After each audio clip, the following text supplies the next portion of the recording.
My name is Scott Drummond. I experienced a near-fatal encounter almost 40 years ago. I wanted to make $1 million by 32 to retire and live my best life. My parents split when I was young, so I had to subsist alone. At 18, I was drafted into the U.S. Army for 3 years during the Vietnam War. I avoided the Vietnam War because I played basketball and baseball for the Army. After the war, I went home, went to college, and played baseball for 4 years, enjoying fun every day. I married a German woman at 21.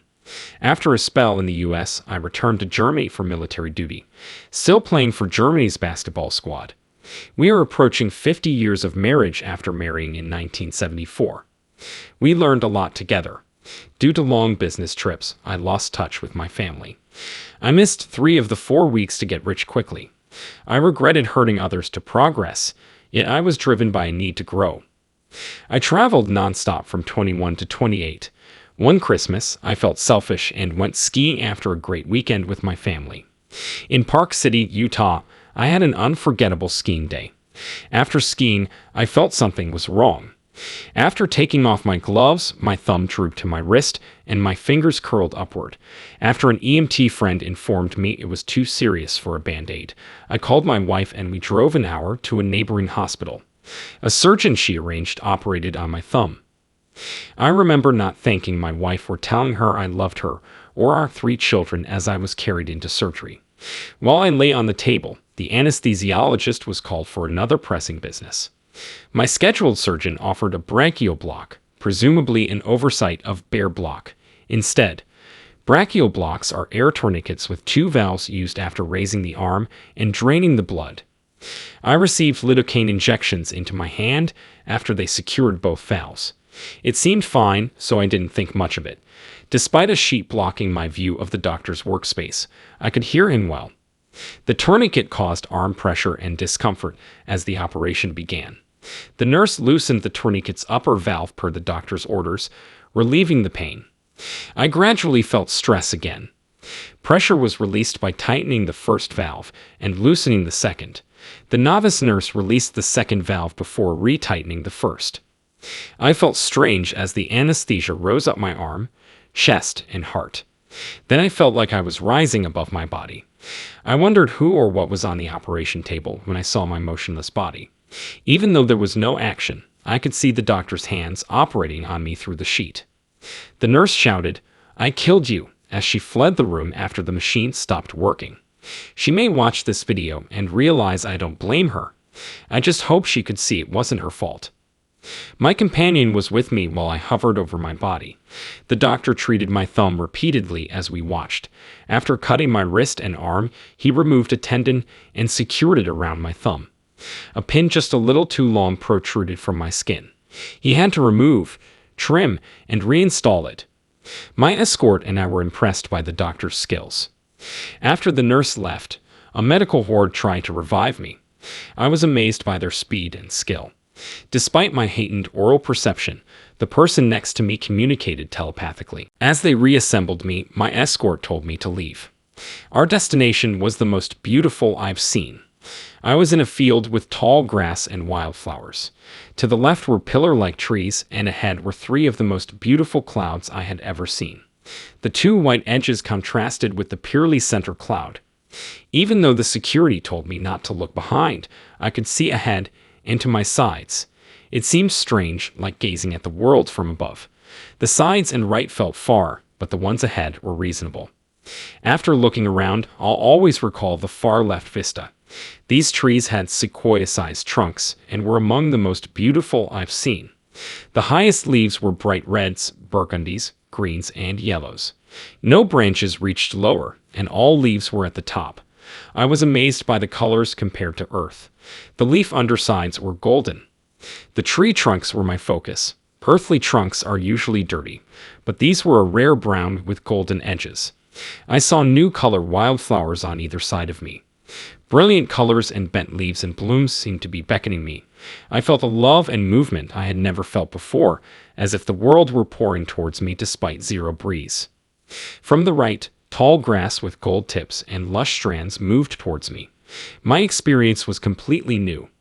I never felt love like I did with flowers, trees, and grass. I stood there for a while before my escort disappeared. A film about my life from my birth on my mother's stomach until 28 started playing suddenly. My most immersive experience was watching my parents raise me and die for me. I played lots of sports as a kid because I was good.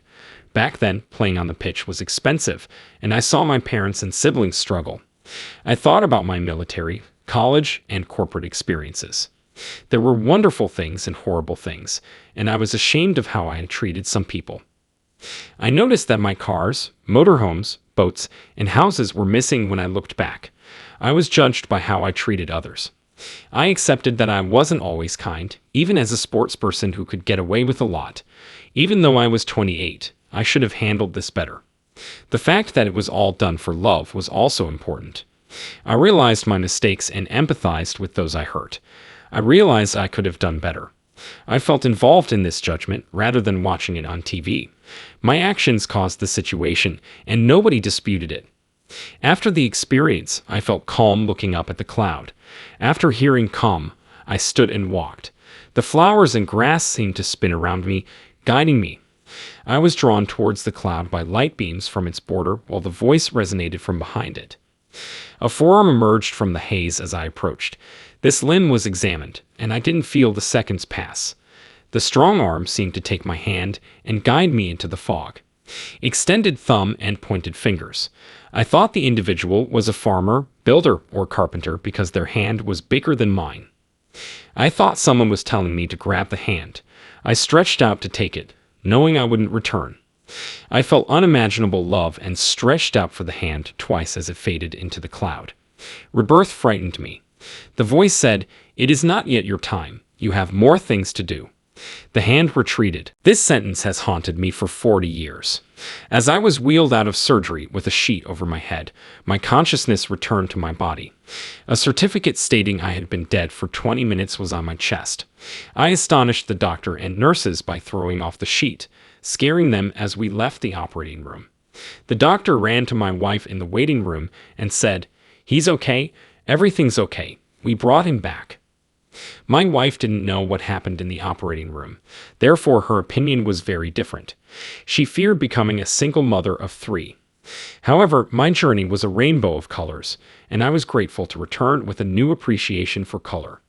Though difficult to articulate, tasting colors was a meaningful experience for me, and I felt lucky to have it. After waking up, I was wheeled down the corridor to a room. I had never felt so peaceful in my life for 3 days. It's the most comforting and loving feeling. The doctor checked in to see how I was doing and asked about the chaos on the operating table. I told him I was struggling internally because I was afraid of returning and wanted to stay because I had felt a new emotion. Even at 70, I remember that moment. A journalist covering near-death experiences arrived on day 3. More than 40 years have gone since this. He remembered our conversation and incident when we met lately. He recalled that I had not spoken about my experience back then since I believed no words could express how valuable it was. I stopped talking about it after a few individuals didn't want to hear my story. My wife knew, but my kids didn't. A podcaster friend asked me to share my story 3 years ago. He convinced me that sharing my story may be uplifting, especially given the high incidence of COVID-19 deaths. It might give him hope and understanding of death, he thought. Refusing the request, I told my wife later. She advised me to reconsider telling my story. I prayed in a quiet area in our home, having never been asked this. Despite this happening daily, I wanted to keep it a secret. I received a shepherd parable and 99 story message as I sought for guidance. This story involves a shepherd searching for and celebrating the return of a lone sheep. Realizing I needed to tell my tale was like a slap. Was that understood? I said, "Yeah, I got it." I called Wes Lally 3 years ago, and we produced a podcast where I presented my story. I cautioned Wes, "Just let me tell my story, and then let me walk away." I didn't think longer about it.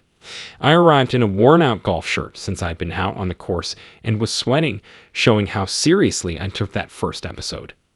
About 23 million individuals have listened to that program. A global impact is something I never dreamed I'd achieve in my lifetime. Sharing my story is a blessing. I'm surprised that so many people relate to my situation but don't tell anyone because they feel inadequate. Sharing tales and hearing about others' talents has humbled me. I appreciate your time. I just wanted to remind you that every moment is precious and that your people are more important. Treat others well. One thing I've learned in 40 years is that money doesn't matter. How you spend your money counts more than having enough.